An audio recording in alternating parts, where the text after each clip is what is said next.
በአምስት ዓመታት የፋሺስት ኢጣሊያ ወረራ ወቅት በጉልህ የሚጠቀስ አንድ ቀን አለ፣ ሚያዝያ 27። ይህ ቀን አንድም የድል መንሳት አንድም የድል መነሳት ዕለት ነው። ነገሩም እንዲህ ነው።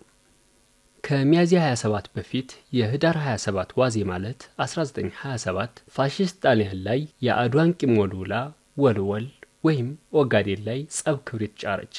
እሳቱን ጭራ ኢትዮጵያን ከሰሰች። የሀገር ዘበኞች በፊት አውራሪ አለማየሁ ጎሹ መሪነት ሰማዕትነትን ባረኩት። በአመቱ ጥቅምት 23 ቀን 1928 ቀኛዝማች አፈወርቅ ወልደ ሰማያት በኋላ ደጃዝማች የሆኑ ቆራሄ ላይ ቆስለውም ከጠላት ጋር ተናንቀው መስዋዕትነቱን ደገሙት። ወንድማማቾቹ ፊት አውራሪ ጓንጉል ኮላሴና አቶ ኃይለማርያም ኮላሴም ጠላትን ሲያስጨንቁ ቆይተው ኃይለማርያም ሲሰዉ፣ ጓንጉል ኮላሴ ደግሞ ክፉኛ ቆስለዋል። ከወልወል ግጭት አሃዱ ያለችው ጣሊያን ወረራዋን ከአስመራና ከሶማሊያ በሁሉም አቅጣጫዎች ወደ ማሊ ኢትዮጵያ ቀጠለች። የፋሺስትን ወረራ የተገነዘበችው ኢትዮጵያ መስከረም 22 ቀን 1928 ክተት አዋጅ አወጀች። በሀገር ዳር ድንበር መደፈር የማይደራደረው ሀገሬው በክተት አዋጁ መሰረት አንካሴውን አሾለ፣ ጦርና ጎራዴውን ሳለ፣ ጥቅርሻ ያጠላበትን ጎራዴ ያራገፈ፣ ዱላና ዘንጉን ነቀነቀ። በዘመኑ ጠመንጃ ያለው ለዛውም ኋላ ቀር የተባሉትን ናስ ማሰር፣ ስናድር፣ መስኮብን ወለወለ። በዘመኑ ለኢትዮጵያ ብርቅ የሆኑት መውዜርና ለበንን ያለውም በኩራት ቃታ ሸቀሸቀ። ሌላው ግን ከጠላት ማርኬ ጠመንጃ ታጠቃለሁ በሚል ተስፋ ጀሌውን ወደ ዘመቻ ገሰገሰ። ከዚሁ ጋር አንድ ታሪክ እናንሳ።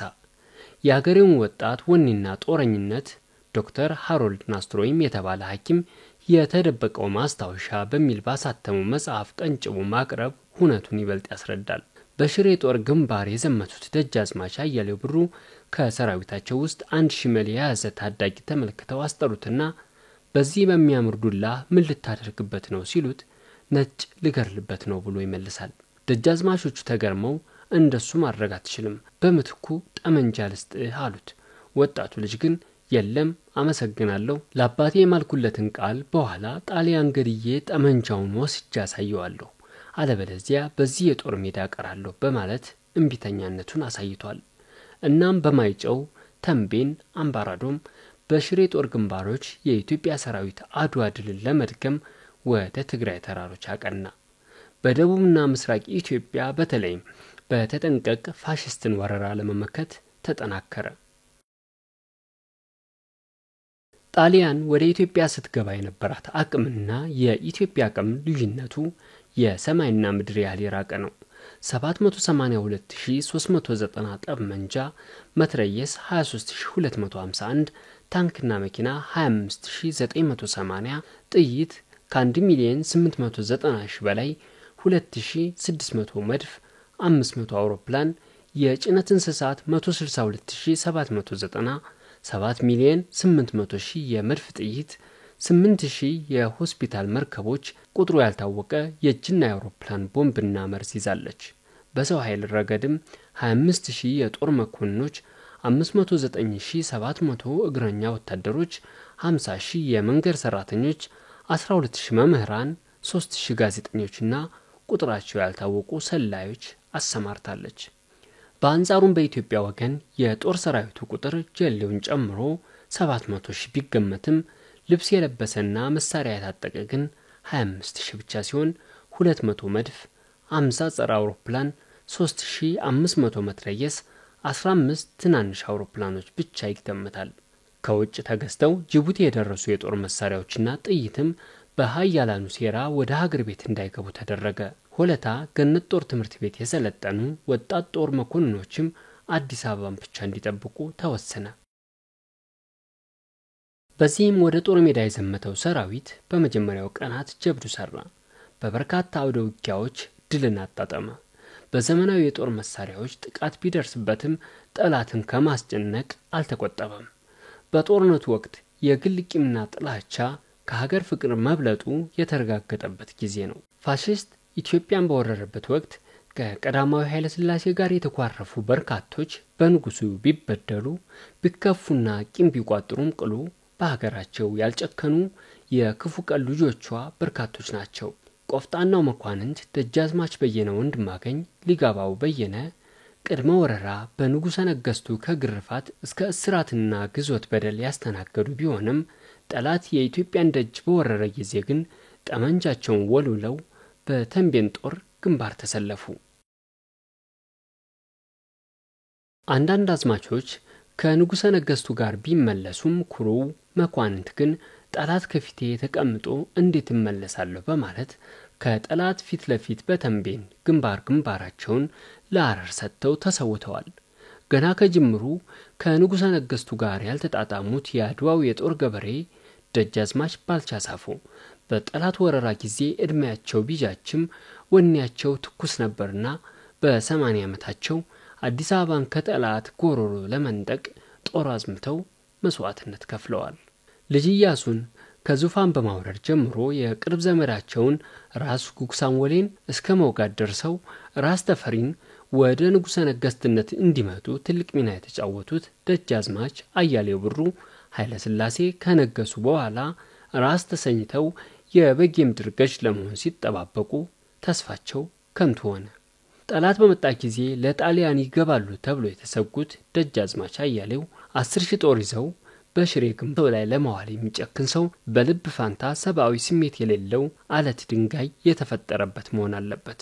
እንዲህ ያለውን መሳሪያ በሰው ላይ ማዋል ሰብአዊ ሕሊና ሊሸከመው የማይችል እጅግ ከባድ መሆኑን ዓለም ሁሉ ያወቀውና ያወገዘው በመሆኑ የጣሊያን መንግስት በኢትዮጵያ ላይ ከማድረጉ በቀር ሌላ መንግስት በሌላ ሀገር አደረገ ሲባል ተሰምቶ የሚያውቅ አይመስለኝም ብለዋል።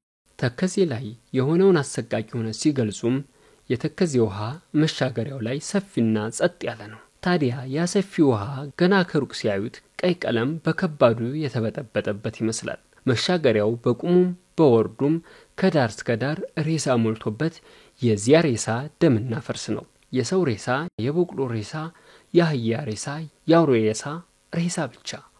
እግር ከራስ ራስ ከእግር እየተመሰቃቀለ እየተደራረበ ሞልቶበት የዚያ ሁሉ ሬሳ ደምና ፈርስ ነው። ያ የሬሳ ክምር ከጦርነቱ ግንባር ሽሽት ከተጀመረበት ቀን ጀምሮ መሰንበታቸውን ሰውና ከብቱ ሊሻገር ሲገባ አውሬ ውሃ ሊጠጣ ወይም ሬሳ ሊበላ ሲመጣ ሁሉም ባንድ ላይ እዚያው በቦምብ ሲያልቅ የሰነበተ መሆን አለበት በማለት አስፍረዋል። ዶክተር ሃሮልድ ናስትሮይም የተደበቀው ማስታወሻቸው ላይ ስለ አንዲት ኢትዮጵያዊ ሴት የተመለከቱትን ትዝታ እንዲህ ይናገራሉ። አንዲት ቆንጆ ሴት ድንጋይ ተደግፋ ተቀምጣለች። ከድሃ ቤተሰብ መሆኗ ያስታውቃል። እንደ አመድ የገረጣው ፊቷና የጎደጎዱ አይኖቿ ያሳለፈቻቸው መከራ ያስታውቃል። ምን ሆነሽ ነው ተብላ ስትጠየቅ ቀሚሷን ነበር ገልጣ የምታሳየው። ግራ እግሯ ከጉልበቷ በታች ተገንጥሎ የለም። ደም እንዳይፈስ በመቀነት ጥብቅ ብሎ ታስሯል። ጓደኞቿ የሉም። ምናልባት ሞተውባት ይሆናል። በአባቷ አስከሬን አጠገብ ተቀምጣ ታነባለች በማለት አሰቃቂነቱን ይናገራሉ። በመጨረሻም ሕዝብ እንደ ቅጠል ረግፎ እንስሳት ረግፈው ጦሩ ተፈታ። ንጉሠ ነገሥቱም ሀገር ለቀዋል። የንጉሡ እንደራሴ ራስ እምሩ ቀሪው ጦር ይዘው ከኤርትራ ተወላጁ ኮሎኔል በላይ ኃይላብ ከሚመራው የሆለታ ገነት ወጣት ጦር መኮንኖች ጋር ማዕከላቸውን ከአዲስ አበባ ወደ ጎሬ በማድረግ ጥቁር አንበሳን ጦር አቋቁመው ለመታገል ሞከሩ። በመጨረሻም በአካባቢው ሕዝብ ድጋፍ እጦትና በተደራጀ ጦር አመራር ችግር ተማርከው ጦሩም ተፈታ። ራስ እምሩና ሌሎች ጦር አዛዦችም ወደ ሮም ግዛት ተላኩ። የማዕከላዊ መንግስት ጦር ቢፈታም ዳሩ ከጦር ግንባሮች የተመለሰው ሰራዊትና በየአካባቢው የሸፈተው ሀገሬው ሁሉ እምቢ ለሀገሬ ብሎ ወደ አርበኝነቱ ገባ። በብዙ ፕሮፓጋንዳ ድጋፍ ለማግኘት የሞከረው የሙሶሊኒ ጦር በሕዝብ ላይ በደረሰው ግፍና መከራ ኢትዮጵያውያንን ለዱር ለገደል ለሸንተረሩ እንጂ ለሮም መንግስት ሊንበረከክ አልቻለም። ከከተማ እስከ ገጠር በጅምላ አውሮፕላን ቢጨፈጨፍ ቤት ንብረት ቢያቃጥል ኢትዮጵያን እንዳሰበው የሮም ንጉስ ግዛት አድርጎ መግዛት ግን ተሳነው። እናም ለቀጣይ 5 ዓመታት ከ1928 እስከ 1933 ንጉሷ የኮበለለባትን ሀገር ላለማስደፈር አርበኞች በየፊናው ሲተናነቁ ከረሙ። ጳውሎስ ኞኞ የኢትዮጵያና የኢጣሊያ ጦርነት በተሰኘው መጽሐፉ ኢትዮጵያ ከ5 ዓመት በኋላ ካሳ ስትጠይቅ ያቀረበችው የጉዳት ወይም የኪሳራ ዝርዝር ውስጥ እንደተመለከተው በጦርነት 275000 ወታደሮች፣ 78500 አርበኞች፣ 17800 ሴቶችና ህፃናት ተገድለዋል። በፋሺስት ተማርከው 24000 አርበኞች የካቲት 12 ቀን በነበረው ጭፍጨፋ 30000 አዲስ አበባዎች በእስር ቤት 35000 ሰዎች ኢትዮጵያ ከድል በኋላ ደርሶብኛል ካሳ ያስፈልገኛል ብላ ያቀረበች ማለት የእብሪት ንግግር አደረገ። የፋሺስቱ አለቃ ሙሶሊኒ ይህን ይበል እንጂ ዳሩ የሰላም መሰረት አልተጣለም። ጣሊያን በታሪኳ ማስተርድ ጋዝ በተባለ መርዝ የሰው ልጆችን የጨፈጨፈችበት አሳፋሪ ታሪኳ ነበር። ኢትዮጵያውያንን በቁጭት ወደ ዱር ገደሉ ዘልቀው አርበኝነት የጀመሩበትም ጊዜ ነበር። ያም ሆኖ ሚያዝያ 27 ቀን 1928 ለፋሺስት ጣሊያን የድል ቀን ነበር። ኢትዮጵያ ደግሞ ድል የተነሳችበት ዕለት ሊባል ይችላል። ታሪክ ግን ራሱን ደግሟል። ልክ በ5 ዓመቱ ሚያዝያ 27 ቀን 1933 በአገር እንግሊዝ፣ ግብጽ፣ ሱዳን አድርገው በጎጃም በኩል ተመልሰው አዲስ አበባ የገቡበት ዕለት ነበር። ከ5 ዓመት በኋላ ወደ ቤተ መንግስት የገቡት የሀገራቸውን ሰንደቅ ዓላማ በክብር ያሰቀሉት ቀን ነበር።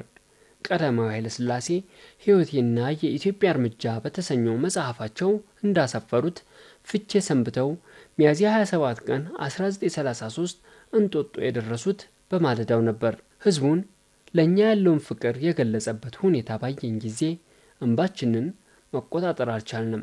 ስሜታችንም ጥልቅ ነበር። ቅዱስ ጳውሎስ እንዳለው የአምላክ ቃል አይታሰርም። ህዝቡ ለነጻነቱና ለብሔራዊ ሉዓላዊነቱ ያደረገው ተጋድሎ በስደትም በእስር ቤትም የነበረው ሁሉ በዙሪያችን ከበበን። እንጦጦ ማርያም ከነበረው አቀባበል በኋላ ወደ ከተማችን በአርበኞች ግራ ቀኝ ታጅበን ወረድን። ቀጥሎ በፈረሰኛ ክቡር ዘበኞች ታጅበን በአውቶሞቢል ተቀምጠን ታየን። 100,000 የሚገመት ህዝብ በአዲስ አበባ ህዝብ እኛን ለመቀበል ለጠላት እጅ ሳይሰጡ ለሀገራቸው ፍቅር ሲዋደቁ ለ5 ዓመታት ጠላትን ሲያሸብሩ በነበሩ አርበኞች ትዕዛዝና ሥርዓት አስከባሪነት አደባባይ ላይ ወጥቷል። ጎዳናዎች በአበባና በሰንደቅ ዓላማ ደምቀዋል። ህዝቡ እኛን ለመቀበል ከነበረው ጥልቅ ጉጉት የተነሳ መሬቱን እየሳመ በደስታና ሐዘን ሲቃ የተቀላቀለበት እንባ እያነባ ነበር። በትርኢቱ ዓለም አቀፍ ጋዜጠኞች፣ ፎቶ አንሺዎች ሂደቱን እየዘገቡና ታሪካዊ ሁነቱን እየመዘገቡ ነበር። በዚህ ሁኔታ በክብር ታጅበን እኩለ ቀን ላይ ታላቁ ቤተ መንግስት ገባን። ቤተ መንግስቱ ደጃፍ የእንግሊዝ ክብር ዘበኞች ግራ ቀኝ ቆመዋል። ነጋሪት ተጎሰመ። የቀድሞው የእንግሊዝ ምስራቅ አፍሪካ ኮማንደር ሌፍተናንት ጄኔራል ካኒንግሃም በትልቅ ክብር ተቀበሉን ሲሉ ይተርካሉ። ይህም የሆነው የዛሬ 84 ዓመት ልክ እኩለ ቀን ላይ ነበር። ሁነቱም ሚያዝያ 27 ቀን 1928 ፋሺስት አዲስ አበባን መቆጣጠሩ ሮም በተሰማ ጊዜ እንደነበረው የደስታ ቅጽበት ይመሳሰላል። ሁለቱም የኢትዮጵያ አርበኞች ለ5 ዓመታት ለህይወታቸው ሳይሳሱ ለሀገራቸው ለተዋደቁላት፣ ለተሰውላት፣ ለታረዙላት፣ ለቆሰሉላት፣ ለነጻነቷ ለደሙላት ያልተከፈለ ውለታቸው መታሰቢያ ቀን እንዲሆን ተደርጓል። አርበኞች ለሀገር የከፈሉት ዋጋ በምንም የማይተመን በየዓመቱም ትውልድ ሊዘክረው የሚገባው የታሪካችን አካል ታሪካዊ ቀን ነው። 84ኛው የአርበኞች ቀን ዛሬም በመከበር ላይ ነው። በመርሃ ግብሩ ላይ የኢፌዴሪ ፕሬዝዳንት ታዬ አጽቀሥላሴን ጨምሮ የጥንታዊት ኢትዮጵያ ጀግኖች አርበኞች ማህበር ፕሬዝዳንት ልጅ ዳንኤል ጆቴ መስፍን፣ የጥንታዊት ኢትዮጵያ ጀግኖች አርበኞች የሀገር መከላከያ ሰራዊት አመራሮችና አባላት፣ የተለያዩ ሀገራት አምባሳደሮችና እንዲሁም ጥሪ የተደረገላቸው እንግዶች ታድመዋል። በመርሃ ግብሩ ላይም ፕሬዝዳንት ታዬ አጽቀሥላሴ በአርበኞች ድል መታሰቢያ ሐውልት የአበባ ጉንጉን አኑረዋል።